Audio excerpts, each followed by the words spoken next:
Bonjour à toutes et à tous et bienvenue à ce nouveau cours de l'Académie marocaine pratique des cardiopathie congénitales, la MP2C, qui sera dédié aujourd'hui à un cours sur la maladie d'Epstein ou plutôt l'anomalie d'Epstein. Et j'ai le plaisir d'avoir avec moi le docteur Olivier Baran, qui est chirurgien cardiovasculaire spécialisé en cardiologie pédiatrique à Nantes et il travaille aussi à Casablanca. Docteur Olivier Baran, bonjour. Bonjour. Bonjour Saïd, bonjour à tout le monde. Oui, je suis effectivement chirurgien cardiovasculaire à Nantes, plus précisément pour les cardiopathies congénitales, mais aussi j'ai eu pendant longtemps une activité de chirurgien cardiaque adulte. Et puis depuis maintenant 2021-2022, je travaille quasiment en temps partiel à la clinique Franceville à Casablanca. Et merci de votre invitation. Merci Saïd pour de me faire partager ces webinaires qui sont très intéressants. Moi, j'ai pu assister visionner les précédents webinaires et qui sont de très bonne qualité. J'espère qu'on va pouvoir offrir à tout le monde quelque chose de qualité ce soir. Il n'y a aucun doute.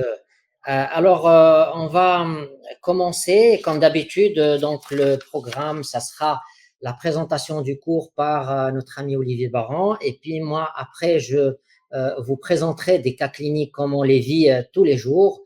Et c'est ça un petit peu l'objectif de ces ateliers, de ces webinaires pratiques. Et puis, ce que je vous demanderai, de ne pas hésiter à poser vos questions, s'il vous plaît, sur le chat qui est sur votre droite. Et on sera ravis de répondre aux questions dans la mesure du possible, moi et le docteur Baran. Et puis, je vous invite aussi à visionner les anciens cours donc, sur notre chaîne YouTube AMP2C. Et là déjà, donc, il y a 5 cours qui sont postés et on en postera encore davantage à chaque fois au fur et à mesure. Voilà, donc sans trop tarder, je vais passer la parole à Olivier qui va nous parler de l'anomalie d'Epstein. À toi la parole. Merci Saïd. Donc, la maladie d'Epstein, comment et quand opérer? Donc, la maladie d'Epstein, ça se caractérise par des anomalies qui sont maintenant bien connues. On a essentiellement une valve septale et très souvent une valve postérieure de la valve tricuspide qui ne sont pas délaminées. Ça génère un déplacement apical de l'orifice fonctionnel de la valve tricuspide avec un ventricule droit qui devient dilaté et atrialisé. Très important, c'est le feuillet antérieur qui, lui, qui naît au niveau de l'anneau naturel de l'orifice tricuspide. Et ce feuillet antérieur peut aussi présenter des anomalies qu'il va falloir savoir décrire avant d'envisager une éventuelle chirurgie, soit sous forme de fenestration, soit sous forme d'absence de cordage, soit sous forme d'attache sur la paroi libre, sur la face antérieure du ventricule droit. Et puis, bien sûr, la jonction atrioventriculaire est dilatée. Donc, c'est une malformation qui est complexe parce que, à 3 points de vue, à mon avis. C'est parce que c'est une malformation rare, donc on la rencontre quand même peu souvent. Le phénotype anatomique est très variable et il n'est pas en corrélation avec la clinique qui présente un énorme polymorphisme. Donc, elle est rare, cette malformation, puisqu'elle représente seulement 1% des cardiopathies congénitales. Ça fait 1 cas sur 8800 naissances, donc on en voit peu, d'où sa complexité. Elle est rare et elle présente des variations anatomiques extrêmement diverses. Et pour essayer de classer ces différentes variantes anatomiques, le professeur Carpentier, dans les années 80, a proposé une classification en 4 stades, A, B, C, D. Le stade A, qui est une forme anatomiquement mineure parce que seule la valve septale n'est pas délaminée. La valve postérieure est partiellement délaminée, mais c'est une forme relativement favorable. Le stade B la valve septale et la valve postérieure ne sont pas délaminées, donc ils sont complètement incorporés à la paroi. Et on a un ventricule fonctionnel qui est encore de bonne qualité et une valve antérieure qui est de bonne étoffe avec quelques attaches sur le feuillet, sur la paroi antérieure libre du ventricule droit, mais de façon assez restreinte. Le type C, on a la valve septale et la valve postérieure qui ne sont pas délaminées, et la valve antérieure qui se trouve de plus en plus plaquée vers la paroi libre du ventricule droit, avec bien sûr une rotation de plus en plus apicale, un déplacement de plus en plus antérieur et apical de l'orifice tricuspidien, et avec un ventricule droit qui est de moins en moins fonctionnel. Et on a au dernier stade, qui est le stade D, où là, on a un vrai sac ventriculaire, où il n'y a quasiment plus de feuillet. Le feuillet antérieur est complètement plaqué à la face antérieure du ventricule droit, et la valve septale et postérieure sont complètement incorporées au ventricule. C'est une forme un peu catastrophique. La maladie d'Epstein est associée à d'autres lésions qu'il va falloir savoir rechercher avant une éventuelle prise en charge. Une CIA qui est quasi constante, mais il peut aussi y avoir des CIV, des sténoses pulmonaires. Ça peut rentrer dans le cadre d'une double discordance, et alors là, c'est une unité beaucoup plus complexe parce que c'est la double discordance qui va dominer. Le canal artériel est souvent associé. Il y a souvent des troubles du rythme, mais là, Saïd Shraibi vous en reparlera. Et puis, il faut savoir ne pas négliger le ventricule gauche. Ce n'est pas seulement une anomalie du ventricule droit. Il peut y avoir un retentissement sur le ventricule gauche. Et avant toute intervention chirurgicale, il faut bien éliminer le ventricule gauche. Polymorphisme clinique, troisième entité. Eh bien, effectivement, tout peut se voir, depuis la mort in utero jusqu'à une survie avec un état fonctionnel tout à fait satisfaisant à un âge avancé.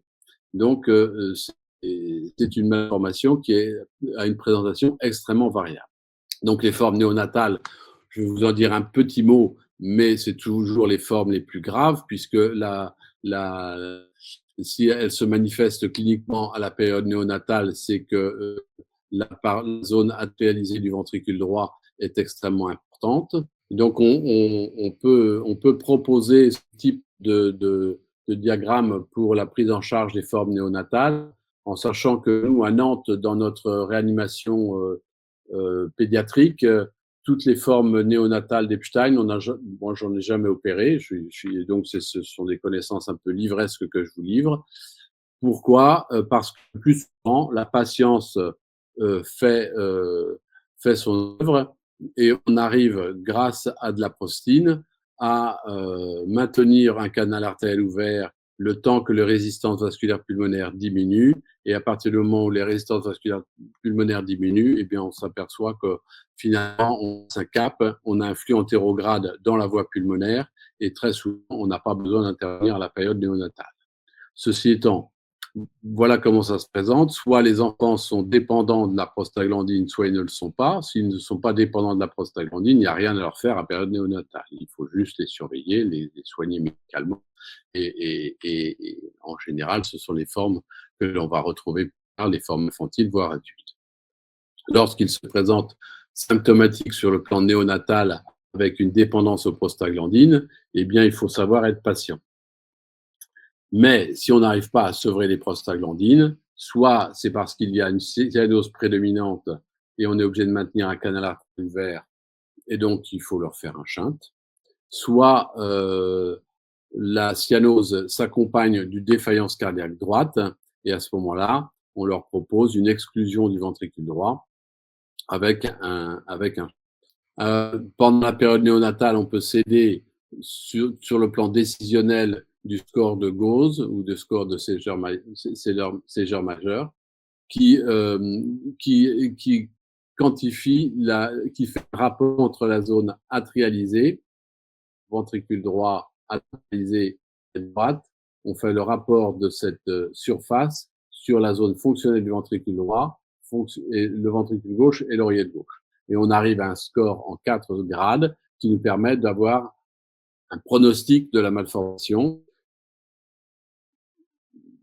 Voilà, c'est un score qui est intéressant, bien sûr, dans les formes néonatales extrêmement sévères. Et les indications opératoires pour les formes néonatales, finalement, ce sont les atrésies pulmonaires qui sont anatomiques, ce sont les atrésies pulmonaires vraies, où là, forcément, lorsqu'on arrête la prostaglandine, le canal artériel se ferme et donc l'enfant ne peut pas vivre. Et donc, il faut leur faire un geste, soit le plus souvent, c'est un shunt. Et donc, s'il y a une défaillance cardiaque qui est non accessible médicalement, eh bien, il faut leur faire des chirurgies plus complexes et ça passe par une exclusion du ventricule. Voilà pour les formes néonatales qui sont rarissimes. Ensuite, l'évolution des techniques opératoires, eh bien, on s'aperçoit que depuis les années 60, on a un continuum qui arrive à l'aboutissement à ce que l'on connaît maintenant, qui est l'intervention de Cone, qui a été établie par le professeur Da Silva à la fin des années 90. Donc, depuis une vingtaine d'années, on a une intervention qui tient la route et qui donne des bons résultats pour cette maladie d'Epstein. Et c'est cette intervention-là qu'il faut retenir. Mais c'est intéressant de voir l'évolution des différentes techniques qui ne s'opposent pas. C'est pas un ensemble de chirurgie que l'on peut proposer. C'est un continuum et pour arriver à l'intervention de Da Silva.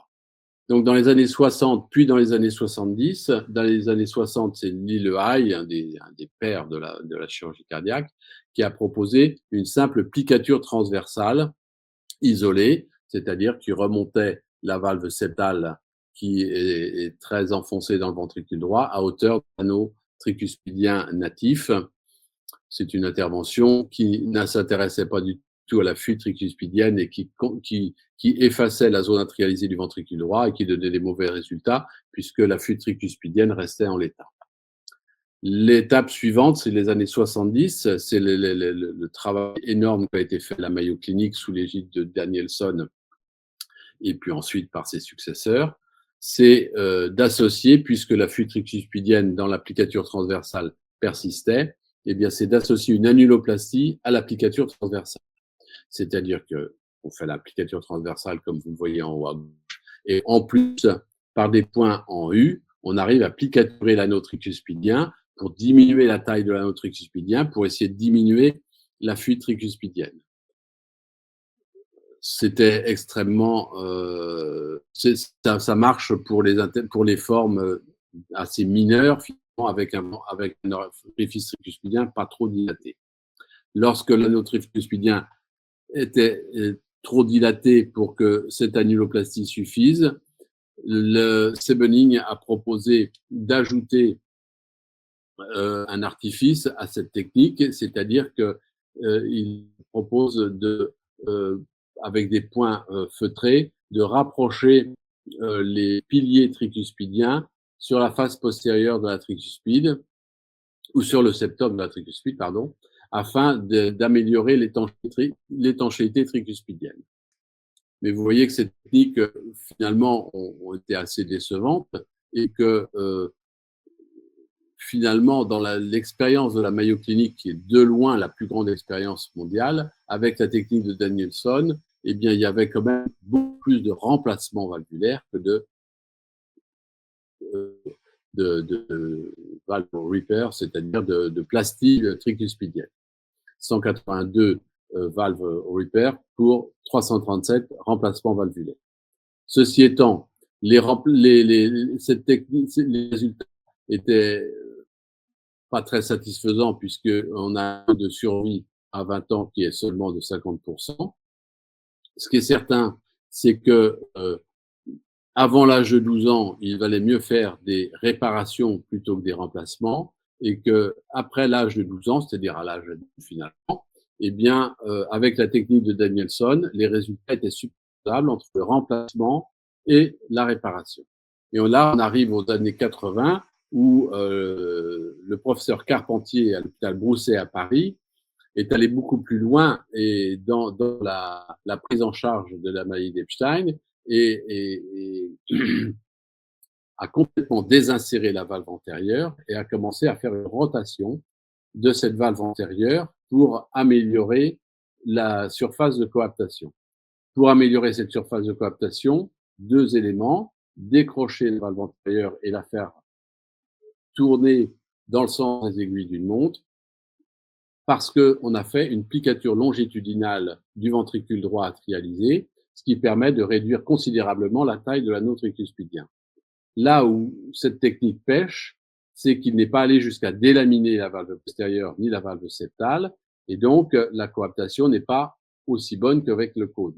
Néanmoins, la technique de Carpentier, c'est vraiment la technique précurseur de l'intervention de Da Silva qui va survenir dans les années 90. Donc vous voyez avec la technique de Carpentier, piqûre longitudinale, désinsertion de la valve antérieure, rotation de cette valve antérieure dans le sens des aiguilles d'une montre, renforcement de la coaptation par un anneau tricuspidien, et ça donnait quand même d'assez bons résultats, puisque dans la série de Carpentier, on a une survie actuarielle à 10 ans de 75% et 83% de survie sans réintervention. Néanmoins, la mortalité hospitalière dans les années 80 restait relativement élevée, avec un taux de mortalité à hauteur de 10%. Et donc là, on en arrive finalement à l'aboutissement, et là, je pense que vous avez bien compris que l'intervention de Da Silva n'est pas en opposition avec les autres techniques, mais c'est vraiment l'aboutissement de toutes ces années de travail chirurgical pour arriver à quelque chose de pérenne.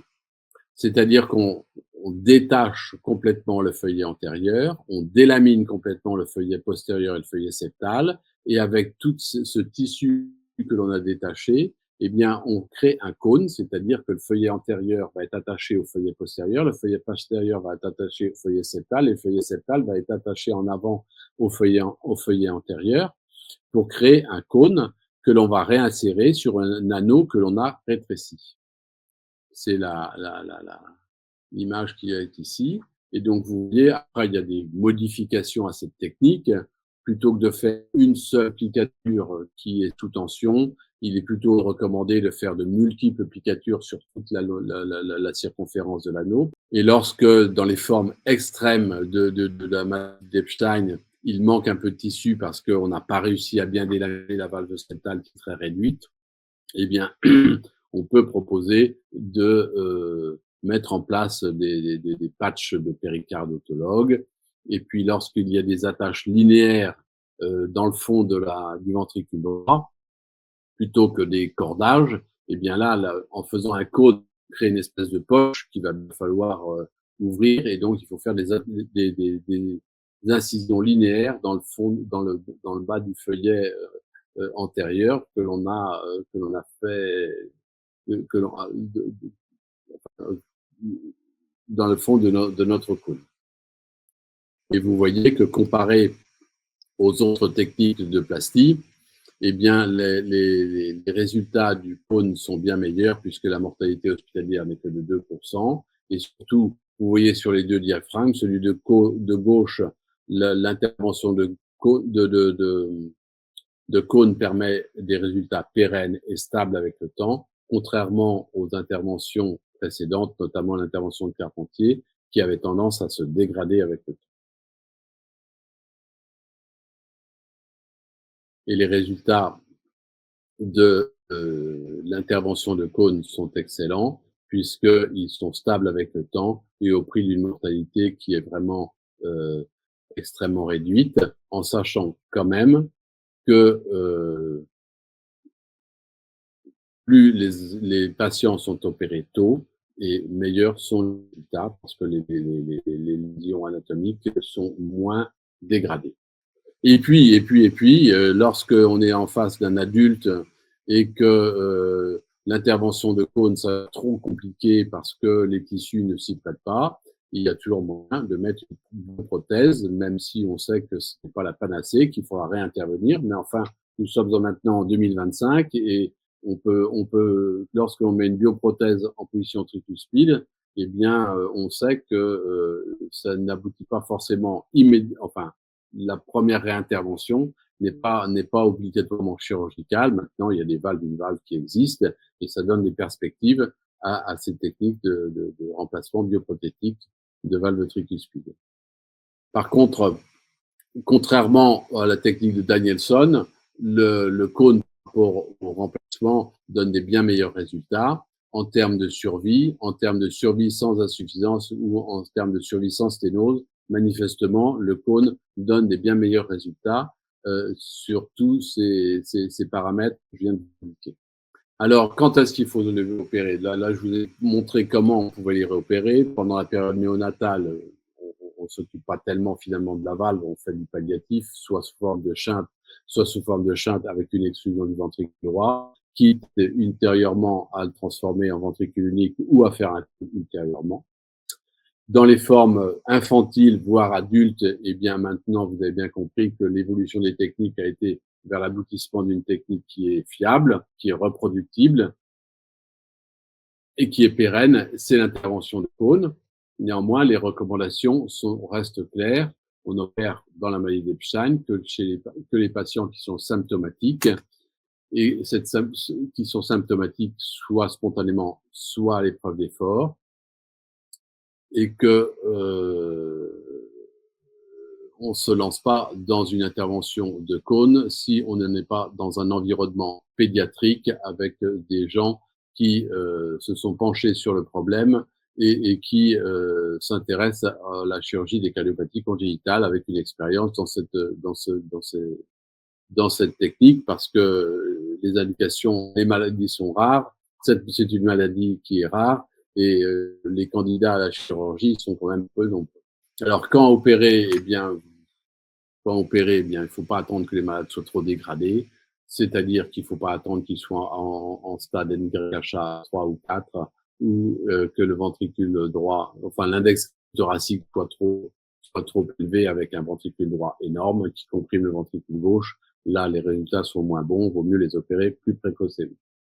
Alors, deux examens très importants dans le bilan préopératoire, l'échographie, bien sûr, et nous, chirurgiens, outre le diagnostic positif que vous allez faire, et on va faire un diagnostic différentiel avec les dysplasies, il faut quantifier la fuite, mais ça, c'est votre quotidien.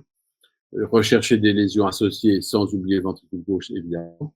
Mais nous, ce dont on va s'attacher, c'est d'évaluer la sévérité de la malformation et évaluer la quantité des feuillets valvulaires pour savoir si on peut proposer une intervention de qualité. Un petit mot pour vous dire que les dysplasies existent. C'est à différencier de la maladie d'Epstein parce que le feuillet septal dans la dysplasie est quand même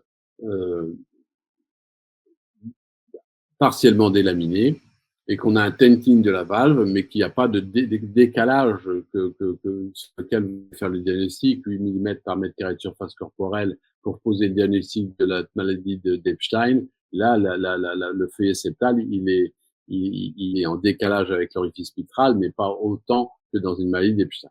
Et donc, on n'a pas de ventricule droit à réaliser, puisque pas d'accolement du feuillet septal.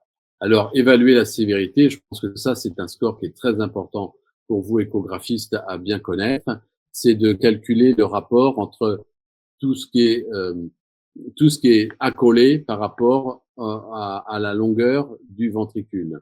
Et donc, on arrive à avoir un rapport entre en trois catégories. Soit on a une zone d'accollement qui est de moins de 44% par rapport, moins 44-45% par rapport à la longueur du ventricule droit, et c'est une forme plutôt favorable avec, vous voyez en dessous, en bas de la diapositive, un pronostic vital enfin, une espérance de vie qui est bonne, il n'y a pas une surmortalité énorme. Par contre, lorsque l'on a un score de gravité qui dépasse les 45%, là, on a un retentissement sur la survie qui est important, avec à 20 ans quasiment 50% de mortalité. Et si on est dans les formes gravissimes, avec un score qui dépasse les 60%, là, on peut dire qu'à 20 ans, tous ces patients-là seront décédés. Donc, si on a un score de gravité, même si les patients sont peu symptomatiques, si on a des scores de gravité de cette ampleur, bon, là, il faudra les traiter soit sous forme de ventricule unique, soit leur proposer un cône, mais il faudra pas les laisser dans la nature en attendant qu'ils deviennent symptomatiques, parce que de toute façon, on sait par ce score de gravité que ça va mal se passer, ça va mal se terminer. Évaluer la quantité des feuillets valvulaires, c'est très important puisque c'est pour faire un cône, on va utiliser les feuillets valvulaires, notamment feuillets antérieurs que l'on va décoller désinsérer, faire tourner le long de, dans le sens des aiguilles d'une montre. Et donc, il faut apprécier la quantité de feuillet et sa mobilité. Et puis, ce qui est très important, c'est d'évaluer aussi les insertions. Est-ce qu'elles sont focales? Est-ce qu'elles sont discontinues? Est-ce qu'elles sont linéaires? Si elles sont focales, c'est-à-dire qu'il y a des piliers, c'est très favorable pour la réalisation du cône. Si on n'arrive pas à individualiser des piliers, mais ce sont des insertions discontinues, ma foi, nous, chirurgiens, on va quand même s'en sortir. Lorsque l'insertion est linéaire, c'est ce que je vous disais tout à l'heure, c'est-à-dire que le bord libre du feuillet antérieur s'insère complètement sur le fond du ventricule droit, eh bien là, ça va nous poser des gros problèmes. C'est là où on propose des fenestrations, on crée des fenestrations. Enfin, là, on est dans des situations qui sont quand même beaucoup plus défavorables à la réalisation d'un cône dans de bonnes conditions. Donc, quantité de feuillets et ses insertions. Deuxième examen qui est l'examen clé, c'est l'IRM dans la maladie d'Epstein, parce qu'on va évaluer les volumes ventriculaires, notamment le volume ventriculaire fonctionnel. On va quantifier le flux récurgitant, bien sûr, et puis on va calculer un élément qui est très important, qui a été décrit par l'équipe de Munich, une grosse expérience dans la maladie d'Epstein, qui est l'Epstein valve, l'angle de rotation de la valve d'Epstein. Donc, je vais vous montrer à quoi ça correspond. Ça correspond un petit peu en parallèle. C'est un peu la même chose que ce que vous avez en échographie avec le score de gravité. Mais si on arrive à avoir quelqu'un de l'imagerie qui nous donne cet angle de rotation de la valve antérieure, eh bien, vous allez voir qu'en fonction de cet angle de rotation, on va pouvoir avoir une prédiction sur la qualité et la gravité de la maladie. Donc, vous voyez, on calcule l'angle de rotation. C'est l'angle qui est formé entre l'anneau tricuspide normal, anatomique, natif, et l'angle d'ouverture de la valve d'Epstein. Et plus l'angle d'ouverture de la valve d'Epstein se retrouve porté vers l'apex et vers l'antérieur, eh bien, plus cet angle va être grand et moins la situation sera favorable. Vous voyez que l'angle de rotation est corrélé à la gravité de la malformation, puisque dans les carpentiers type C, l'angle de rotation est toujours supérieur à 65 degrés. Dans les carpentiers type B, qui sont les formes les plus favorables finalement à la chirurgie, eh bien l'angle de rotation jamais en dessus de 60 degrés, il se situe entre 40 et 60 degrés, 40 et 60 degrés, et les formes de type A, la moyenne de l'angle de rotation, il est plutôt aux alentours de 40 degrés. Et vous voyez que lorsque l'on veut se lancer dans une intervention de cône, au-delà de la gravité en carpentier ABC, nous, ce qui nous intéresse, c'est de savoir si notre cône va être performant ou va pas être favorable. Et lorsqu'on a un cône intact, eh bien, c'est toujours parce que l'angle de rotation était inférieur à 60 degrés. Et quand il y a une déhiscence, c'est parce qu'on a poussé l'indication avec un angle de rotation qui était au-delà de 60 degrés. Alors, il y a des contre-indications, bien sûr, au cône, hein, l'âge, au-delà de 50, 60 ans, c'est un peu périlleux de faire un cône, et puis c'est quand même plus simple de faire une bioprothèse. S'il y a de l'hypertension artérielle pulmonaire, il faut pas faire de cône. Si le ventricule gauche est défaillant, le post-opératoire va mal se passer. Lorsque la valve antérieure est restrictive, très fenestrée, ou si parce qu'il y a des insertions linéaires, et que, mais là, on est dans les formes sévères de cône avec souvent un angle de rotation qui est qui est important, parce que si la valve antérieure est restrictive, c'est qu'elle est accolée à la paroi antérieure libre du ventricule droit, et donc c'est pas une bonne forme. Dans les formes très dilatées avec une jonction auriculo-ventriculaire supérieure à 70 mm et angle de rotation supérieur à 60 degrés. Tout ça, ce sont des éléments qu'il va falloir savoir rechercher en préopératoire et qui nous feront refuser de faire un cône parce qu'on sera dans des formes dépassées. Et puis, lorsque l'on ne peut pas faire de cône, eh bien, et si on a quand même un ventricule droit qui est fonctionnel, eh bien, maintenant que les cardiologues se sont beaucoup penchés sur le pronostic des insuffisances tricuspidiennes, eh bien, il faut peut-être pas abandonner la partie et savoir mettre simplement une bioprothèse parce que la mortalité à 5 ans d'une insuffisance tricuspidienne isolée lorsque la SOR est supérieure à 40 mm², eh bien, cette mortalité, elle est de 34%. L'insuffisance tricuspide est une vraie maladie. Et la valve tricuspide qui a longtemps été délaissée, maintenant, elle fait partie de sujets de nombreux congrès et on s'aperçoit qu'il ne faut pas la délaisser. Encore faut-il que le ventricule droit puisse supporter une intervention et qu'il ne soit pas fonctionnellement trop dégradé. Donc, en conclusion, c'est une malformation qui est complexe et qui a mauvaise réputation pendant très longtemps, parce que pendant très longtemps, nous, chirurgiens, on n'avait pas grand-chose à proposer ou des choses extrêmement défavorables. Depuis une vingtaine d'années, mais il a fallu du temps pour le démontrer, on a maintenant une solution chirurgicale qui est fiable, qui est reproductible, parce qu'il y a de plus en plus d'équipes qui ont de bonnes expériences d'intervention de cône. Et surtout, c'est une chirurgie qui est pérenne, à condition d'être plutôt précoce, de respecter des contre-indications et d'avoir un bon bilan morphologique préopératoire. Puis, lorsque l'on est dans des formes extrêmement trop sévères, à condition d'avoir un ventricule droit fonctionnel suffisant et un ventricule gauche pas trop dégradé, mais que les tissus ne se prêtent pas à une intervention de cône, plutôt que de laisser la fugue tricuspide comme ça, eh bien, on peut se retrouver dans la situation de mettre une prothèse. Voilà, je vous remercie. Je pense que c'était la dernière diapositive. Prochaine diapositive, voilà. Merci beaucoup, Olivier, pour cette belle présentation, très riche en messages, surtout en termes de technique chirurgicale et aussi en termes de résultats, aussi en termes d'indications, de contre-indications de telle ou telle chirurgie. Merci infiniment. Alors, on va essayer de voir s'il y a des questions dans le chat.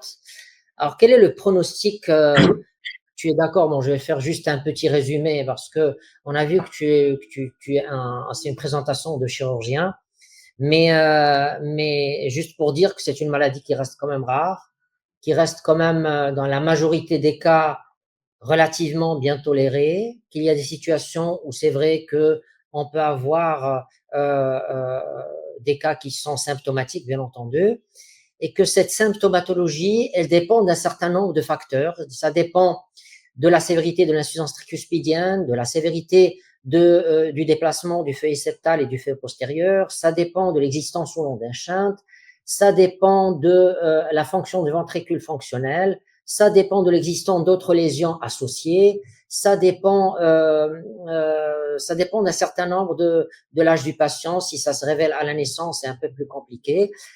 Bref, c'est une maladie qui, comme tu l'as très bien dit, qui a un phénotype qui est très très variable, qui peut se révéler même en période néonatale par un hydrops et qui peut se révéler parfois à des âges très avancés chez l'adulte. Et troisième chose, c'est que on n'a pas vu un petit peu la clinique et la radio et tout ça, mais la radio, il faut savoir que ça peut aller d'un rapport cardio-thoracique normal jusqu'à un cœur qui prend toute la cage thoracique, et ça a été vu. Et il faut savoir que cette cardiomégalie, elle fait partie des éléments pronostiques de l'anomalie d'Epstein. L'électrocardiogramme, on va voir quelques électros dans les formes cliniques, dans les cas cliniques qu'on va voir tout à l'heure. Et puis l'écho, comme a dit Olivier, donc c'est l'élément clé du diagnostic, parce qu'on peut faire un diagnostic anatomique, on peut faire un diagnostic hémodynamique, on peut faire un diagnostic fonctionnel pour asseoir le bon diagnostic, la sévérité de la maladie, comme ça a été très très bien dit, et puis bien sûr pour présenter le patient au chirurgien dans les meilleures conditions, rien qu'à l'échographie. Je crois que tu peux être d'accord. Alors, dans certains cas, on peut avoir recours à l'IRM, comme ça a été dit. On peut avoir recours aussi à l'échographie transœsophagienne. Voilà un petit peu les éléments du diagnostic. Le plus souvent, il est relativement simple, le diagnostic de maladie d'Epstein. Mais il ne faut pas s'arrêter là. Et Olivier l'a très, très bien dit. Une fois on pose le diagnostic de la maladie d'Epstein à l'écho, il faut bien sûr essayer de réunir un certain nombre d'informations qui soient cliniques, qui soient radio, qui soient ECG, saturation, bref, un certain nombre d'éléments, la tolérance à l'effort, tout ça, ce sont des éléments, les troubles du rythme, l'existence de troubles du rythme ou pas, la fonction du ventricule, l'existence d'autres lésions, etc., pour essayer de dresser un pronostic et pour essayer de proposer la meilleure technique chirurgicale chez ces patients-là. Et parfois, on propose rien du tout, on propose juste une surveillance comme ça a été dit par Olivier. Voilà donc la question qui a été posée, Olivier. Quel est le pronostic de cette maladie à long terme? Comment tu les vois à long terme? Est-ce qu'ils reprennent une vie normale quand ils sont alors, on va prendre les deux cas, les deux cas de figure, les patients qui ne sont pas opérés et qui sont surveillés, et les cas qui sont opérés et qu'on surveille par la suite. Alors, c'est très compliqué comme question, parce que, comme on l'a dit, il y a un polymorphisme anatomique qui est très important. Alors, lorsqu'il y a une forme mineure avec un score échographique inférieur à 45%, lorsque la zone a collé, finalement, le pronostic, il est plutôt bon. Hein. On a vu que la surmortalité, elle est très faible. Elle était dans la diapositive que je vous ai montrée, elle était très faible. Là où ça devient préoccupant, c'est lorsque, eh bien, le ratio entre la zone atrialisée et l'ensemble du ventricule droit, on est au-delà de 45%. Et alors, à ce moment-là, on a une surmortalité et c'est pas pour autant qu'ils sont très symptomatiques, ces gens-là. Ils ont une tolérance clinique qui est très importante. Ils peuvent avoir, enfin, vous savez mieux que moi que les fuites tricuspides, elles ont une tolérance incroyable. Néanmoins, lorsqu'on a un score de gravité échographique qui est au-delà de 45%, eh bien, je pense que même si ces patients-là sont polysymptomatiques, on sait très bien qu'ils ont une espérance de vie qui est extrêmement réduite. Et à ce moment-là, je pense qu'il faut apprécier sur le plan morphologique comment ça se présente pour voir si on peut leur proposer quelque chose de raisonnable. Et puis, si on peut pas leur proposer quelque chose de raisonnable, eh bien, à ce moment-là, il faut les surveiller, les traiter médicalement et voir, peser le pour et le contre d'une éventuelle bioprothèse. Parce que leur laisser une fuite tricuspide majeure,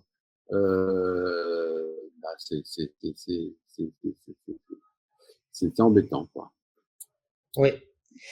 Ben écoute, il y a une autre question dans le chat. Dans la maladie d'Epstein, la prévalence des voies accessoires est élevée. Effectivement, ça peut constituer jusqu'à 25% des cas d'Epstein. Et la question qui se pose est que quand il y a une indication chirurgicale, est-ce qu'on va faire une ablation de la voie accessoire dans un premier temps et puis par la suite opérer ces patients-là, ou est-ce qu'on peut les opérer et faire en même temps une ablation en péropératoire? On peut faire l'ablation en péropératoire, bien sûr. On peut faire l'ablation en péropératoire, on peut aussi faire l'ablation en préopératoire quand il y a des troubles du rythme qui sont difficiles à gérer, et puis par la suite opérer le patient dans de meilleures conditions. Mais comme a dit Olivier, on peut aussi opérer et en même temps traiter le trouble du rythme en péropératoire. C'est tout à fait possible. Mais en pratique, on s'aperçoit quand même que le plus souvent, les troubles du rythme sont traités en amont. Oui. Et, par rapport à la chirurgie. C'est une constatation que l'on fait, mais il faut savoir que nous, les chirurgiens, on peut les traiter, on peut proposer pendant l'intervention une ablation. Alors, une autre question, est-ce que l'IRM est toujours indispensable avant d'opérer ces patients-là? Ou avant même de poser l'indication opératoire? Est-ce qu'elle rentre dans les indications, dans les critères qui permettent de dire il faut opérer ou il ne faut pas opérer? Alors, lorsqu'on en est au stade de se dire qu'il faut opérer ou pas opérer, l'IRM, elle est incontournable parce que elle quantifie au mieux le ventricule droit fonctionnel et puis elle nous donne des indications sur la qualité des feuillets, en plus de l'échographie. Et puis, elle nous donne une indication de savoir si notre intervention a des risques d'échouer si on a une rotation qui est trop importante de l'angle de rotation de la valve d'Epstein. Donc, lorsque l'on est au stade de discuter d'une éventuelle indication opératoire, l'IRM, elle est incontournable. Après, est-ce que dans le suivi, que vous suivez des maladies d'Epstein, est-ce que l'échographie ne suffit pas ou il faut leur faire un suivi échographique et IRM? Ça, moi, je te laisse le soin de répondre. Mais je pense que l'IRM, c'est fondamental lorsque l'on parle de chirurgie. Ben, je pense que je rejoins un petit peu ta question, ta réponse. Hein. C'est en préopératoire, je dirais qu'actuellement, comme tu l'as très bien dit dans les recommandations, il n'y a pas vraiment de place à l'IRM, si ce n'est peut-être pour mieux évaluer la sévérité, pour mieux évaluer cet angle éventuellement entre l'anneau auriculoventriculaire et l'obliquité de cette valve et de cette rotation et pour évaluer aussi la fonction du ventricule droit fonctionnel, qui reste fonctionnel. Et ça, c'est pas facile parfois à l'échographie parce qu'il est tout petit parfois. On a du mal à évaluer la fonction du ventricule droit à ce niveau-là. En post-opératoire, quand on fait une intervention du cône, oui, je pense qu'elle peut avoir une place. L'échographie, bien sûr, elle a une place pour évaluer, que ce soit l'échographie en 2D ou en 3D pour évaluer les volumes et la fonction du ventricule droit. Mais parfois, on peut avoir recours à l'IRM qui, à mon avis, pour le ventricule droit actuellement, est le gold standard pour l'évaluation des volumes et des fonctions. Alors, on te remercie pour cette présentation. Alors, forme mineure asymptomatique avec dilatation importante des cavités droites. Quand est-ce qu'il faut opérer? Bon, là, encore une fois, c'est Olivier, tu m'entends? Oui, oui, ben voilà, là, si on s'en tient aux recommandations, est-ce qu'ils sont symptomatiques ou pas? S'il est symptomatique, ben, il faut poser il faut voir avec votre chirurgien s'il y a des possibilités de réparation qui sont dans une bonne condition. Ensuite, s'il n'est pas symptomatique, à l'épreuve d'effort, qu'est-ce que ça donne? S'il est symptomatique à l'épreuve d'effort, je pense que l'on considère qu'il est symptomatique. Et puis après, s'il a une grosse fuite tricuspide, qu'il a un beau tissu, qu'il a beaucoup de tissu et que ça se prête à une intervention de l'épaule, là, je pense, ça fait pas partie des recommandations, mais là, je pense que maintenant que l'on a une intervention qui est fiable, reproductible et pérenne, enfin, elle se dégrade pas avec le temps, hein, eh bien, je pense que là, faut vraiment se poser la question parce que la fuite tricuspide, c'est un mauvais pronostic. Donc, pour me résumer, c'est la symptomatologie qui domine jusqu'à l'épreuve d'effort. Et ensuite, dans quelques cas particuliers, lorsque la fuite tricuspide est vraiment importante et que échographiquement et à l'IRM, ça présente bien pour une chirurgie, là, il faut peut-être se poser la question d'avoir une chirurgie peut-être un peu plus précoce que ce qu'on avait l'habitude de faire. Parce qu'on sait que les interventions de cône, ça donne des meilleurs résultats lorsque on est plutôt un petit peu précoce. Mais comme pour toujours en chirurgie, d'ailleurs, je dirais, hein, moins le ventricule droit est dégradé, moins l'anneau tricuspide sera dilaté et meilleurs seront les résultats. Mais il ne faut pas se lancer dans quelque chose qui va aboutir à une bioprothèse si franchement le malade se plaignait de pas grand-chose, quoi. Donc là, il faut vraiment évaluer. Je dirais que c'est un peu le pendant de la chirurgie de la valve mitrale. Les indications de la chirurgie de la valve mitrale, maintenant, il y a des indications de plastie mitrale lorsque ça se présente bien, même si le malade est asymptomatique. Eh bien, c'est un peu la même chose, je dirais, pour la valve tricuspide. On opère les symptomatiques, mais pour quelqu'un qui a une bonne, à condition que vous confiez votre patient à des gens qui ont de l'expérience de cette intervention, eh bien, si il y a une belle étoffe, si le ventricule droit fonctionnel est suffisant, si le ventricule gauche tient la route Et si l'intervention de Cône se présente bien, eh bien, on peut se poser la question de savoir pourquoi le laisser évoluer et se dégrader avec une fuite tricuspide, alors qu'on peut lui proposer quelque chose de fiable, qu'on n'avait pas auparavant. L'expérience de l'équipe chirurgicale aussi, elle peut rentrer en ligne de discussion dans ce genre dans ce genre de cas. Ah ben, il me semble, oui, oui, ça c'est On une part, maladie rare. on va partir d'un patient qui est à la base asymptomatique. Donc, c'est vrai ce que tu dis. Il faut qu'il y ait une belle étoffe valvulaire, il faut qu'il y ait une bonne forme qui se présente à l'intervention du cône, mais aussi l'expérience chirurgicale, l'expertise, elle est importante. L'expertise, oui, de toute l'équipe médico-chirurgicale pour bien les Ouais. évaluer en préopératoire, pour savoir si vraiment, effectivement, on va pas avoir une surprise en ouvrant l'oreillette, en se retrouvant avec une valve antérieure, avec de multiples fenestrations, avec des attaches linéaires.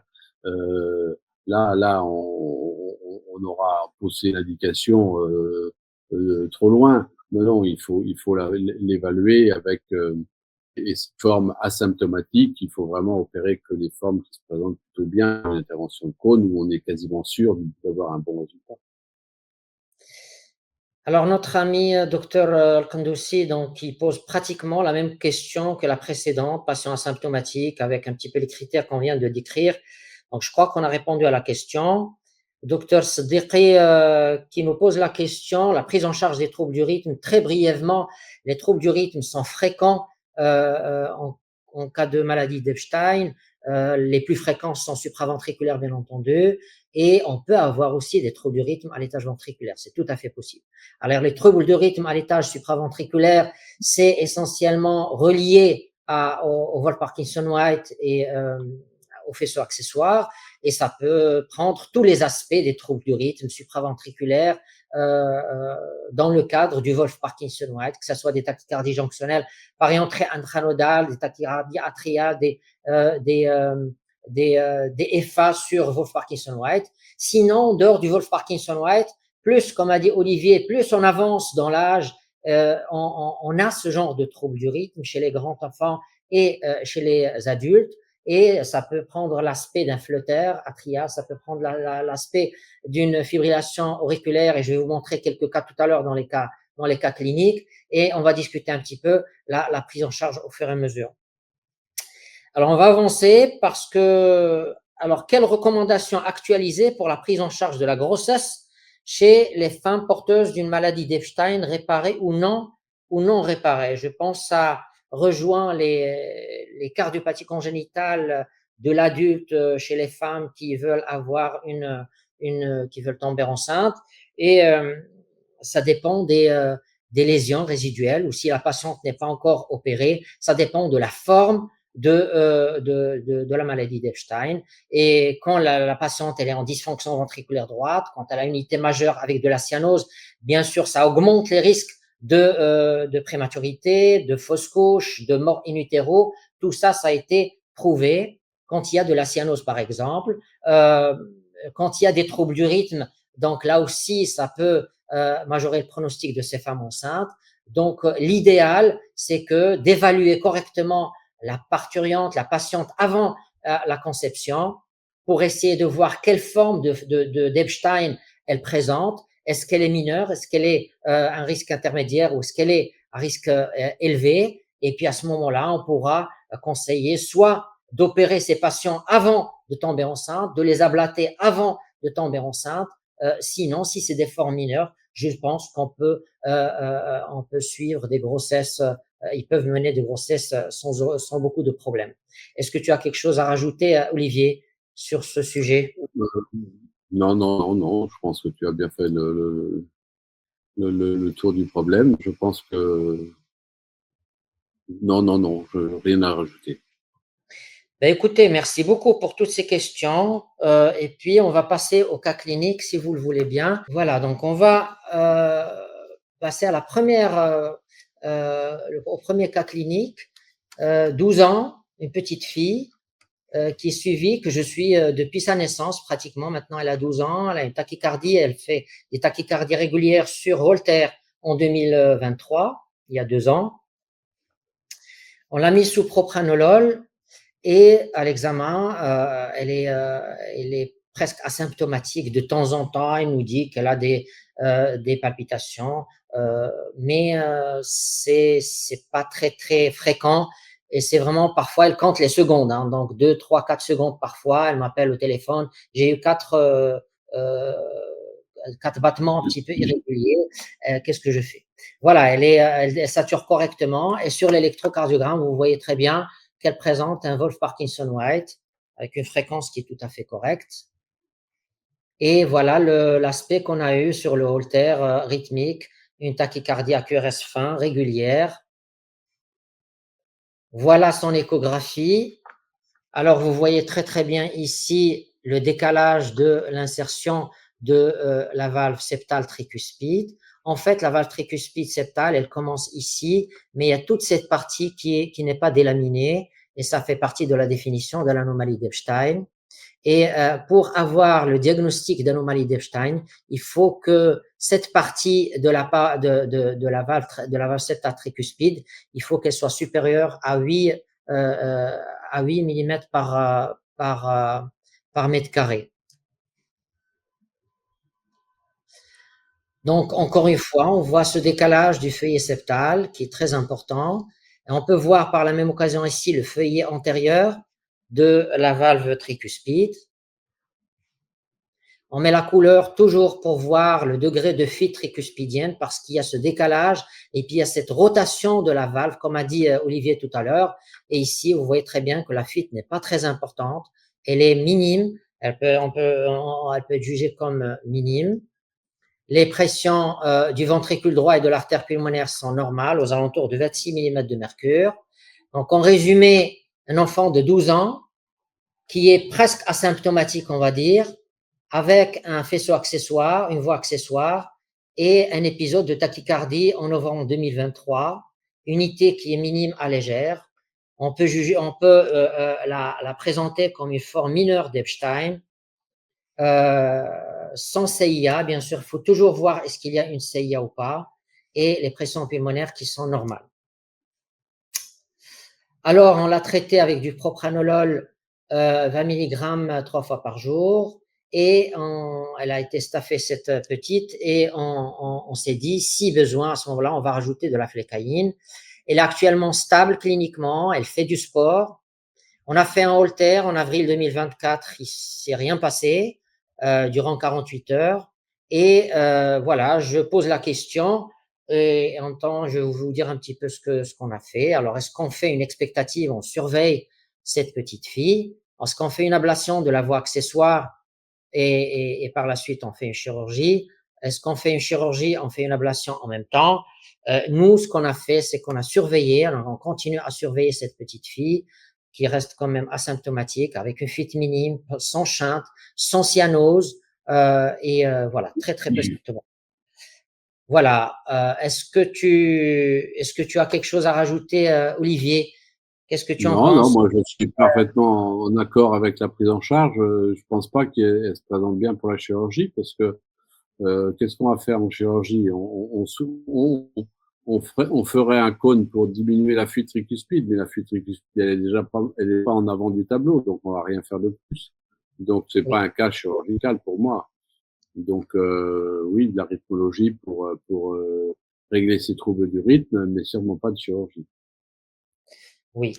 Et alors, comme a dit notre ami, peut-être explorer la voie accessoire par une électrophysiologie et voir la période réfractaire de la voie accessoire. Donc, il n'y a pas d'indication pour notre ami donc sur le chat, mais peut-être explorer cette voie accessoire. Alors, juste à titre de rappel, les voies accessoires sont très fréquentes dans le cadre de l'Epstein et encore plus, parfois, ils peuvent être multiples. Donc, il n'y a pas seulement une seule voie, on peut avoir plusieurs voies accessoires et parfois, ça peut poser des problèmes pour l'ablation de ces voies accessoires. Alors, s'il n'y a pas d'autres questions, donc je crois qu'on est d'accord sur ce cas clinique. Donc, on va surveiller cette petite fille en attendant qu'elle devienne peut-être un peu plus symptomatique et peut-être l'ablater. Alors, pour la chirurgie, je pense qu'il n'y a pas d'indication à l'opérer pour l'instant. Pardon. Alors, Selma, elle est née en 2007. Elle sature normalement. Elle est asymptomatique jusqu'en 2015, où elle a fait de l'insuffisance cardiaque. Donc, elle est restée pratiquement 8 ans asymptomatique. Et par la suite, elle a fait de l'insuffisance cardiaque, et avec à l'ECG, un BAV3 et des QRS fins et une fréquence cardiaque à 55 battements par minute.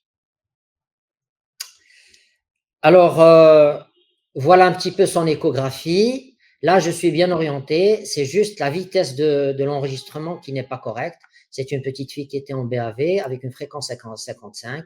Et vous voyez très bien que c'est un cas, comme l'a dit tout à l'heure Olivier, d'une association d'un Epstein avec une double discordance auriculo-ventriculaire et ventriculaire à ventriculaire artérielle. Celle-là, c'est une valve tricuspide qui est en position systémique. Et celle-là, c'est une valve mitrale. Alors ça, c'est la partie du ventricule qui est atrialisé et dont a parlé tout à l'heure Olivier. Et on va continuer. On met la couleur toujours pour évaluer cette valve. Est-ce qu'elle fuit? Est-ce qu'elle fuit peu? Est-ce qu'elle fuit beaucoup? Donc ici, vous voyez que la fuite n'est pas très importante du tout. Et en petit axe, vous voyez qu'il y a une L-transposition des gros vaisseaux. Donc ça, c'est une aorte et ça, c'est une artère pulmonaire. Et vous voyez très bien, quand j'ouvre un petit peu ce vaisseau, donc il bifurque en deux, et ce qui signe que c'est une artère pulmonaire en postérieur. Et ici, vous voyez très bien cette artère pulmonaire qui va venir du ventricule gauche et non pas du ventricule droit. Donc, donc ça, c'est une artère pulmonaire. Et donc ici, il n'y a pas de sténose pulmonaire. Donc on voit qu'il n'y a pas de sténose pulmonaire. Ici, vous voyez l'aorte qui sort du ventricule droit, alors qu'elle doit sortir du ventricule gauche. Et là, c'est cette valve tricuspide qui est en position systémique sous l'aorte. Donc cette valve, encore une fois, on confirme qu'elle est très peu fuyante dans une double discordance. Donc on regarde le septum interauriculaire, il n'y a pas de shunt. Et il y a des pressions de remplissage qui sont un tout petit peu élevées du côté droit. Alors en résumé, 18 ans, insuffisance cardiaque avec BAV3, transport corrigé des gros vaisseaux, Epstein-like, on peut l'appeler Epstein-like, donc c'est une valve tricuspide en position systémique qui est basse insérée par rapport à la valve mitrale. L'IT, elle est minime et il n'y a pas de sténose pulmonaire. Alors les questions, on l'a mise sous traitement par furosémide, aldactone, parce qu'elle faisait de l'insuffisance cardiaque, et de l'aspirine. Et alors que faire? Alors nous, on a proposé de mettre en place un pacemaker épicardique et de réévaluer la patiente après, parce que il n'y a pas d'IT majeur, il n'y a pas de shunt, il n'y a pas de CIV aussi large, et on se retrouve avec une double discordance, avec une anomalie d'Epstein qui est relativement mineure, on va dire, dans sa forme mineure, mais qui se retrouve en insuffisance cardiaque à cause de son BAV troisième degré. Alors, est-ce que tu es d'accord, Olivier, ou est-ce que tu peux proposer autre chose chez cette petite fille qui a cette jeune dame de 18 ans qui a cette forme un peu particulière, on l'a vu. Elle a malheureusement une double discordance. Je pense que là, la maladie d'Epstein n'est pas du tout au devant de la scène. Son ventricule droit, si elle fait de l'insuffisance cardiaque, c'est sans doute que son ventricule droit commence à être défaillant, je pense. Il est en position systémique. Et malheureusement, c'est et qui est grave, et qui est peut-être aggravé par le BAV aussi. Et certainement aggravé par le BAV. Donc, il n'y a pas, pour moi, dans l'état, il n'y a pas d'indication à une prise en charge chirurgicale, malheureusement, pour cette jeune fille qui En tous les cas, sur sa valve tricuspide, je vois pas ce qu'on irait faire dessus, hein. Oui. Donc, si le traitement rythmologique par le traitement du BAV3 lui permet de la remettre asymptomatique, eh bien, tant mieux. Mais malheureusement, ça va évoluer pour cette jeune fille vers ce qu'on nous on ferait en France, une greffe cardiaque, quoi. Une greffe cardiaque parce qu'il y a une dysfonction du ventricule systémique, oui. Bien. Alors, je vois qu'il n'y a pas de questions sur le chat. On avance, on est encore dans les temps. Alors, 1 an, pardon. Alors, 1 an, elle est adressée pour avis, donc du cyanosé, 85% de SAT. Et voilà son échographie. Encore une fois, les mêmes aspects, comme vous voyez très très bien ici. Ça, c'est juste pour pardon, voilà, discuter un petit peu pour avoir le même langage, pardon. Ici, vous avez le ventricule fonctionnel, vous avez la partie atrialisée du ventricule droit et vous avez l'oreillette droite ici. Alors, normalement, la jonction auriculoventriculaire droite, elle doit être à ce niveau-là. L'anneau, il est à ce niveau-là. Et là, vous voyez qu'il est décalé. C'est de cette rotation que parle Olivier tout à l'heure. Et vous voyez qu'il y a peut-être de l'hyperpression à droite, comme vous voyez ici, le septum interauriculaire qui bande du côté gauche. Donc, ça signe peut-être de l'hyperpression du côté droit. Pardon. Donc, ça va tout seul. Et là, donc, vous voyez, encore une fois, ce décalage de la valve du feuillet septal tricuspidien. Voilà, donc un décalage qui fait 10 mm. Il faut le raccorder à la surface corporelle de la patiente. C'est largement au-dessus. Et comme vous voyez ici, la fuite tricuspidienne, encore une fois, parce qu'elle rentre en ligne de discussion toujours en chirurgie dans un Epstein. Donc, vous voyez que la fuite n'est pas très, très importante. Donc, elle est jugée minime à légère.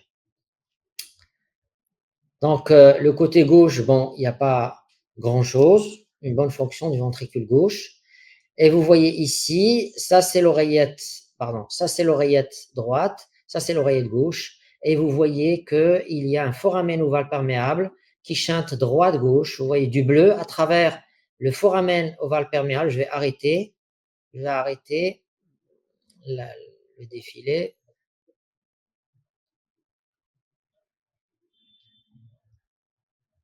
Voilà, vous voyez ici le shunt OD, OG, et qui est à l'origine de cette cyanose, bien entendu. Alors, ça, c'est juste pour montrer que le côté gauche ne montre rien de particulier. Et là, j'essaie de voir un petit peu la valve tricuspide à ce niveau-là, parce qu'on peut la voir en long axe, et ça permet de voir la feuille septale, d'accord, le feuille antérieur et le feuille postérieur. Mais là, on ne voit pas très très bien, honnêtement. Et vous voyez sur cette co-petite axe, vous voyez l'aorte ici, l'artère pulmonaire, vous voyez qu'il y a une atrésie de la valve pulmonaire associée à cette anomalie d'Epstein et avec un petit canal artériel vicariant, qu'on voit ici. Les deux artères pulmonaires sont confluentes et ça, c'est le flux à travers le canal artériel avec des pressions dans l'artère pulmonaire qui sont basses. Encore une fois, la même image. Le tronc de la paix qui fait 8 mm. L'artère pulmonaire, donc là, c'est un petit peu la même image que tout à l'heure. L'artère pulmonaire droite qui fait 6 mm. L'artère pulmonaire gauche qui fait 4 mm. En résumé, cyanose, 85%, atrésie pulmonaire, sans CIV, artère pulmonaire relativement de bon calibre, une persistance de canal artériel, une tricuspide qui est avec une forme epsteinoïde, avec une IT qui est minime.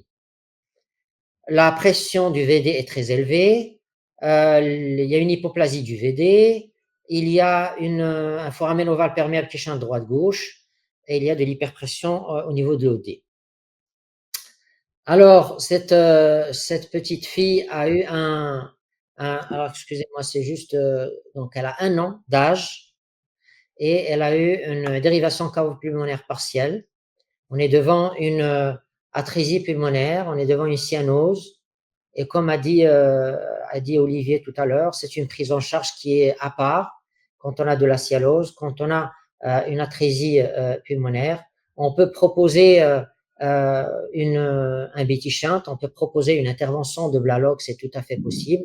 Et puis par la suite, exclure ce ventricule droit et faire une DCPP. Et puis par la suite, bien sûr, totaliser, faire une dérivation cavo-pulmonaire totale par la suite. Donc, elle est stable actuellement et elle est suivie par son cardiologue. Est-ce que tu veux rajouter quelque chose concernant cette forme, Olivier? Est-ce que tu aurais fait autrement? Sûrement pas. Non, je pense que c'est bien logique de faire une dérivation cavo-pulmonaire parce qu'en fait, ce qui domine, c'est l'atrésie pulmonaire. Hein. Et Oui. l'atrésie pulmonaire et l'hypoplasie du ventricule droit.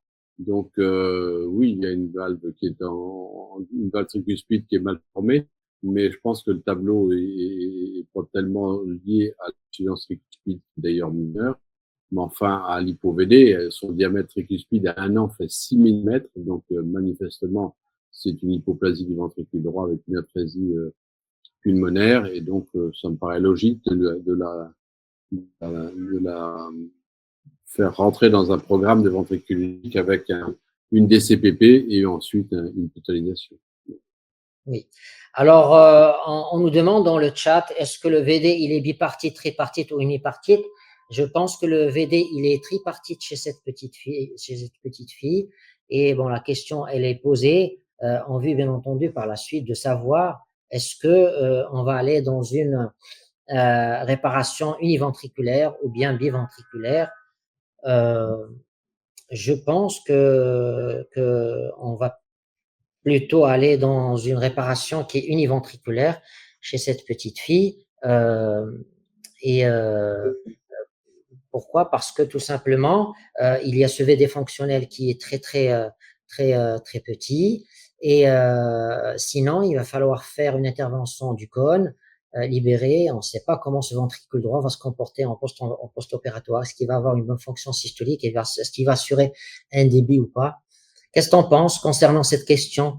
Bon, je pense que le ventricule droit, enfin, tu dis qu'il est tripartite, enfin, l'orifice tricuspidien, quand même, à 1 an, fait 6 mm, donc ce ventricule droit, il est quand même très hypoplasique. Donc, je pense qu'une dérivation cavo-pulmonaire totale me semble le plus sécure pour cet enfant. Oui. Bien. Pardon. Alors, Mohsin, 5 ans, il est cyanosé avec une saturation qui est trop basse. Et je voulais vous montrer cet ECG, même s'il est un petit peu dégueulasse, mais c'est juste pour vous montrer que dans une anomalie d'Epstein, on peut avoir des ondes P qui sont plus amples que des ondes QRS. Vous les voyez ici. Donc, je vous montre un petit peu les choses comme je les vis dans ma pratique quotidienne. Donc, l'enfant, il peut être agité, on peut avoir du mal à enregistrer un ECG. Et là, vous voyez très bien les ondes P qui sont extrêmement amples, plus amples que les ondes QRS. Et rien que ça, parfois, il peut vous faire suspecter une anomalie d'Epstein, bien entendu. Alors, cet enfant, voici son écho. Et vous voyez un petit peu, encore une fois, cette insertion trop basse de la valve du feuillet septal tricuspidien. Et vous pouvez voir ici, comme l'a dit tout à l'heure Olivier, le feuillet antérieur qui est là, où il y a des attaches avec, donc il y a des attaches avec la paroi antérieure du ventricule droit.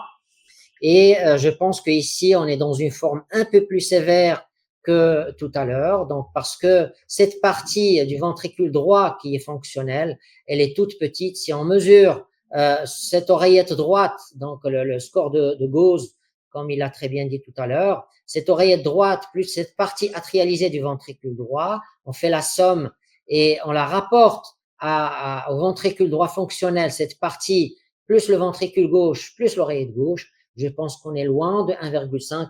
Le rapport est supérieur à 1,5 et donc on est dans une forme un petit peu sévère.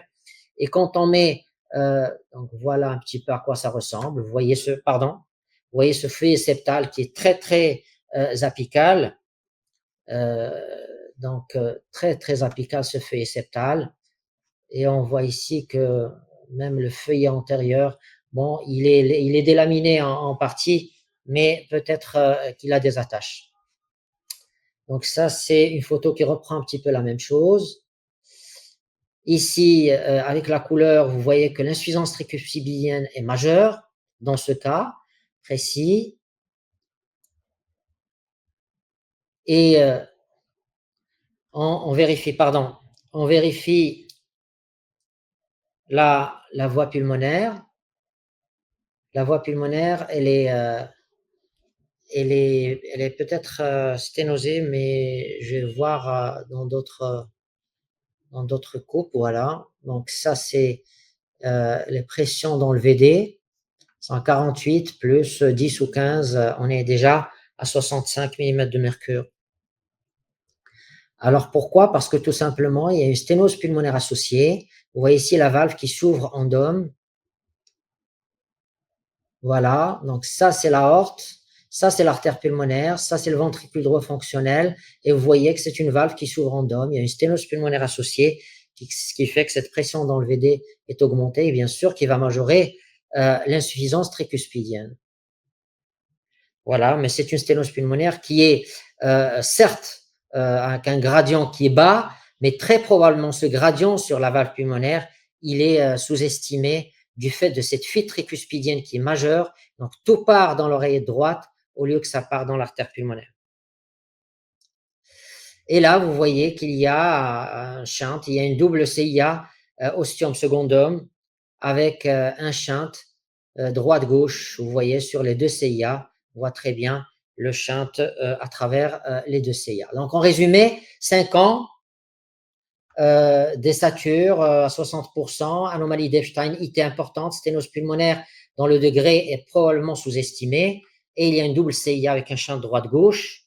Donc, vous êtes d'accord qu'on est devant une forme un petit peu majeure d'Epstein, où il y a pratiquement tous les critères d'opérabilité, c'est-à-dire le patient qui est symptomatique, le patient qui est cyanosé, la fuite majeure, la forme qui est un petit peu sévère.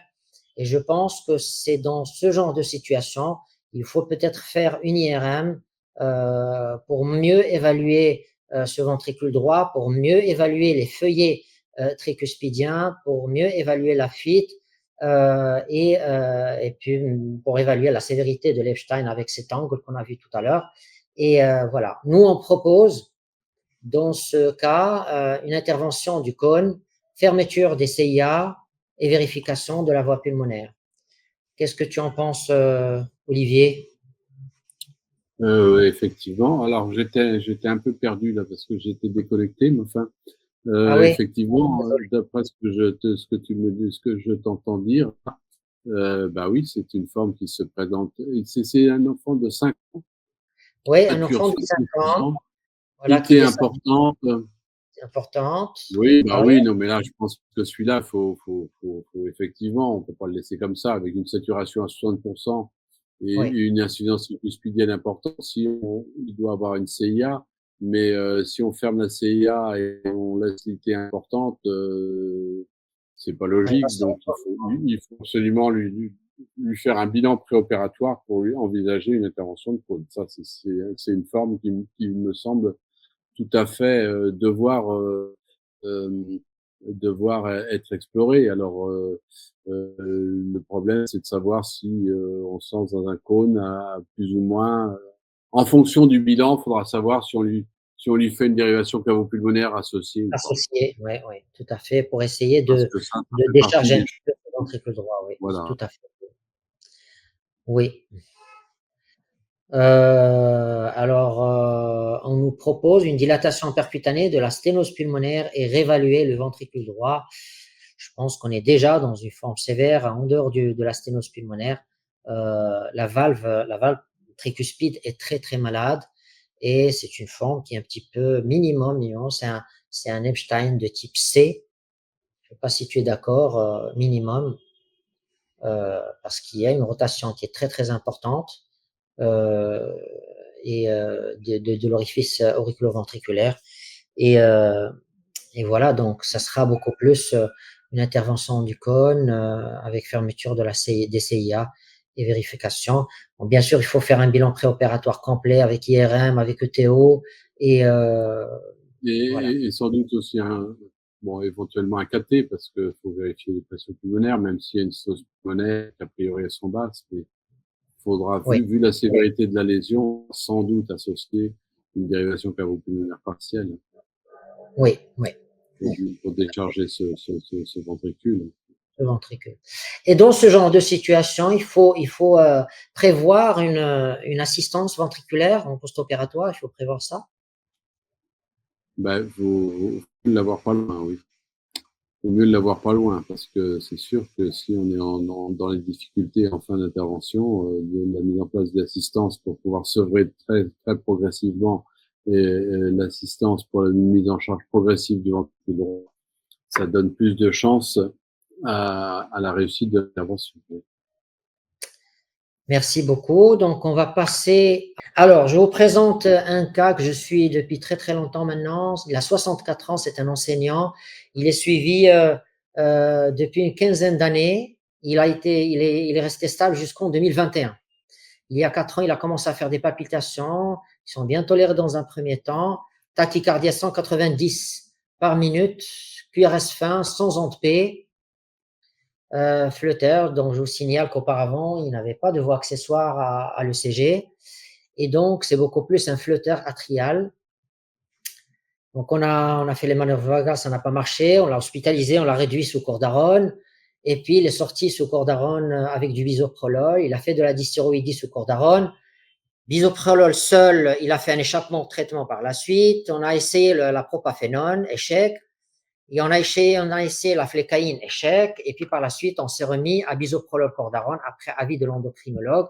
Il nous a dit qu'on peut donner un antithyroïdien de synthèse et puis le mettre sous bisoprolol. Actuellement, il est stabilisé sous cette association. Voilà, c'est ces électrocardiogrammes. On les passe en revue. Donc là, il est en flutter, il est juste ralenti. Et là, il est en rythme sinusal sans image de voie accessoire.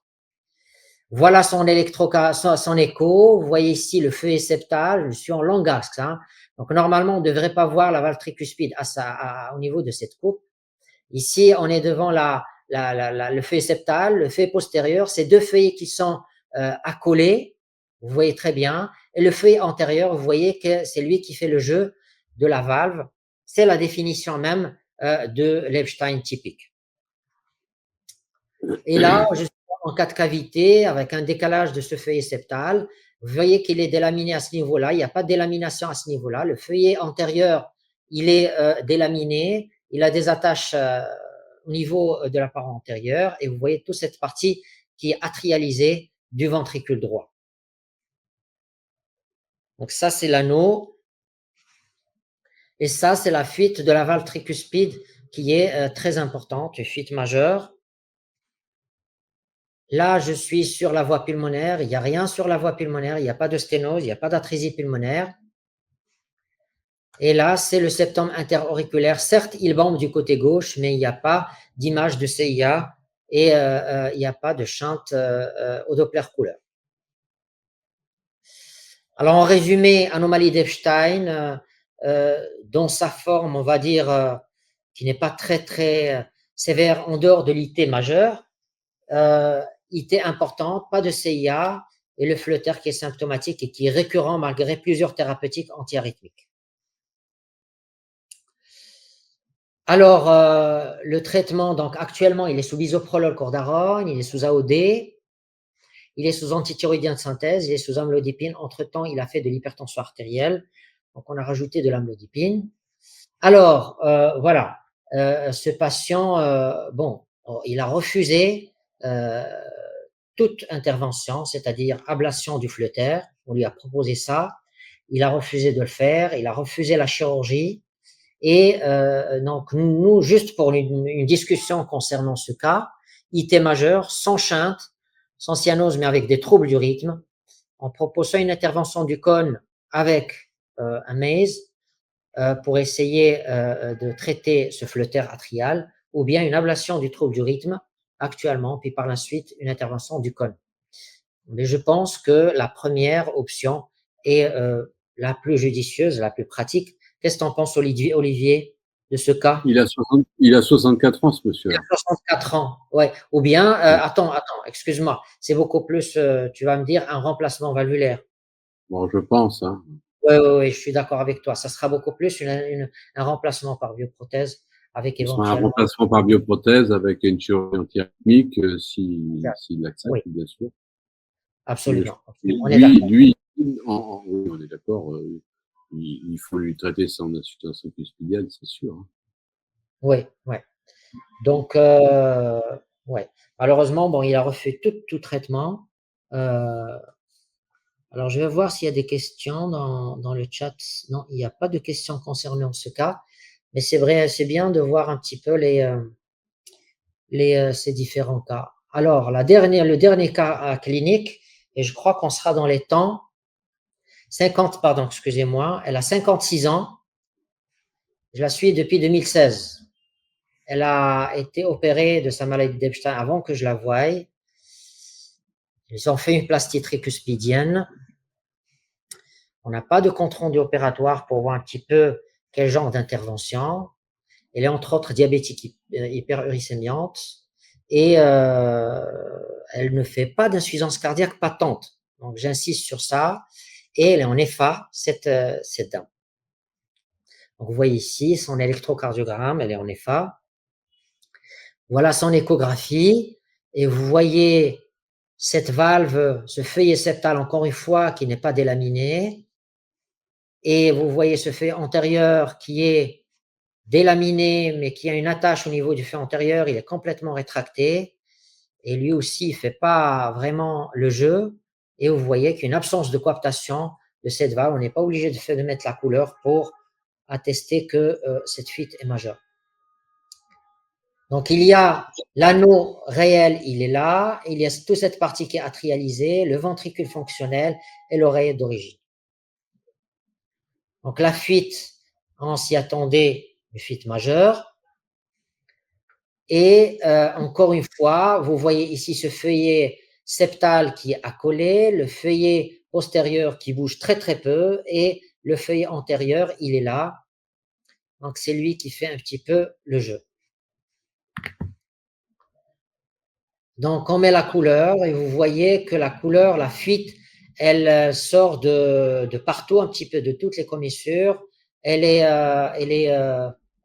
antéro-postérieure, antéroseptale ici, postéroseptale, donc on la voit un peu partout, une fuite majeure. La voie pulmonaire est libre et on reprend ici donc ce feuillet septal qui est accolé en grande partie, bien juste cette partie qui est délaminée, et puis le feuillet antérieur et le feuillet postérieur ici que vous voyez qui est très accolé lui aussi. Elle a 56 ans, fuite majeure, encore une fois. Il y a un septum qui est intact, septum interauriculaire, et des pressions de remplissage à droite qui sont élevées.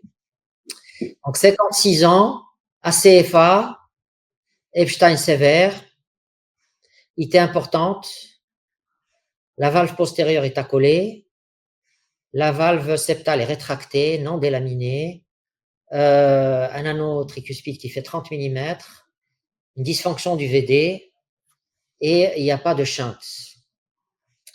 Donc nous, on l'a traité avec des AOD, avec de la digoxine, de l'aldactone, du Lasix, du Forxiga et des statines, parce qu'elle est diabétique.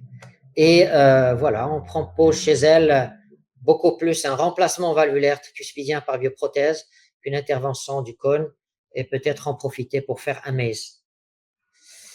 Alors, autre discussion qu'on a eue d'ailleurs, parce que c'est une patiente qui a été staffée, c'est que comme je vous ai dit au départ, c'est vrai que c'est un Epstein qui est majeur avec une fuite qui est très importante.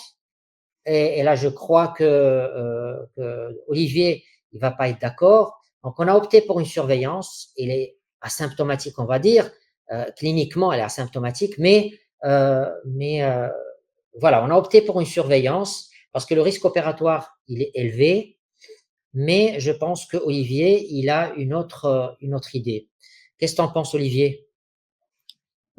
Effectivement, moi, je serais très interventionnel pour cette patiente parce qu'elle a déjà elle a un échec de plastie mitrale, de Oui, plastie tricuspide, pardon, et oui, elle a une fuite massive, oui, et le risque opératoire, il ne va faire que s'aggraver. oui, Plus on attend, elle est pas si vieille, hein, elle a 56 ans. 56 ans, Donc, oui. moi, je serais assez interventionniste pour lui. Et sans lui faire espérer une chirurgie réparatrice, parce que la plastie a déjà été essayée, et je ne pense pas enfin, en fonction de l'état des feuillets, on pourra voir en opératoire si on peut récupérer quelque chose et lui faire une plastie dans de bonnes conditions. Enfin, ce sera une deuxième intervention pour cette femme. Moi, je pense il faut lui proposer un remplacement valvulaire tricuspide. Oui, on est tout à fait d'accord. Alors, est-ce que tu peux expliquer à l'un de nos amis, c'est quoi l'intervention de Mays? Alors, l'intervention de Mays, c'est l'intervention dite du Merci pour la labyrinthe question. qui a été proposée par un chirurgien qui s'appelle Cox. C'est pour ça qu'on appelle ça le Cox-Mays. Donc, le principe du Mays, c'est de créer des cicatrices fibreuses à l'intérieur des oreillettes pour empêcher les ondes de fibrillation d'aboutir. C'est-à-dire qu'on crée des sutures de façon suffisamment nombreuse et dans des positions suffisamment judicieuses pour que seule la stimulation atriale puisse, puisse être acheminée à la jonction auriculo-ventriculaire, au nœud. Donc, sur les schémas chirurgicaux, c'est assez impressionnant parce qu'on fait des découpes, on fait des découpes extrêmement nombreuses au sein des oreillettes. Alors, on l'a simplifié. Maze initial traitait à la fois l'oreille gauche et l'oreillette droite. Et c'était une intervention relativement complexe puisqu'on fait des découpes nombreuses. Et puis ensuite, on s'est aperçu que les ondes de fibrillation auriculaire dans les cardiopathies du cœur gauche, les foyers de stimulation étaient essentiellement situés autour des veines pulmonaires. Donc, on s'est contenté de faire des Mays à gauche, d'abord chirurgicalement, et puis ensuite par des systèmes de radiofréquence. Alors, il y a eu plusieurs systèmes. Il y a eu des systèmes, initialement, c'était Boston qui avait, enfin bon, il y a plein de systèmes de radiofréquence ou par le froid. L'important, c'est d'avoir des cicatrices fibreuses qui soient transmurales. Donc, le Maze chirurgical, c'était parfait parce que on coupe l'oreillette et on la reconstruit. Là, on est sûr de la transpuralité de notre lésion et de notre cicatrice. Alors que la radiofréquence, ben, si on est un petit peu timoré, eh bien, la transpuralité n'est pas acquise et les résultats sont moins bons. Donc, c'est ça un petit peu le Maze. Ça veut dire labyrinthe en anglais, et donc on crée des cicatrices à l'intérieur des oreillettes pour que les ondes de stimulation, les ondes paroxystiques, enfin les ondes parasites qui créent la fibrillation atriale ne puissent pas être acheminées. Et seule la stimulation naturelle du nœud sinusal est acheminée au nœud auriculo-ventriculaire. J'ai répondu clairement à la question. Merci beaucoup. C'était très clair. Ben, écoutez, je pense qu'on arrive au terme de ce webinaire, qu'on espère avoir été riche pour vous. Et donc, je remercie énormément le docteur Olivier Baran, chirurgien cardiovasculaire de Nantes et chirurgien ici à Casablanca aussi, chirurgien cardiopédiatre, pour avoir accepté notre invitation, pour avoir animé ce webinaire, pour avoir répondu à toutes les questions. Merci infiniment, Olivier. C'était un plaisir de t'avoir avec moi. C'était un plaisir aussi partagé. Et puis, enfin, c'était un sujet complexe, la maladie d'Epstein, complexe parce que, encore une fois, chaque cas est particulier et c'est très difficile d'arriver à faire une synthèse et une généralité pour cette maladie. Donc, quand même, Voilà, avant de terminer, je voudrais remercier l'agence Synopsis qui veille à la retransmission de ces webinaires au nom de Amine et de Jalal. Et puis, je vous remercie, vous aussi, l'assistance, qui êtes fidèles et qui êtes toujours nombreux à à être parmi nous. Et oui, je vous donne rendez-vous au début de l'année. Donc, on va se reposer au mois de juillet et au mois de août et on va reprendre les cours au mois de septembre. Merci beaucoup et à très bientôt. Au revoir et bonnes vacances. Merci beaucoup. Au revoir.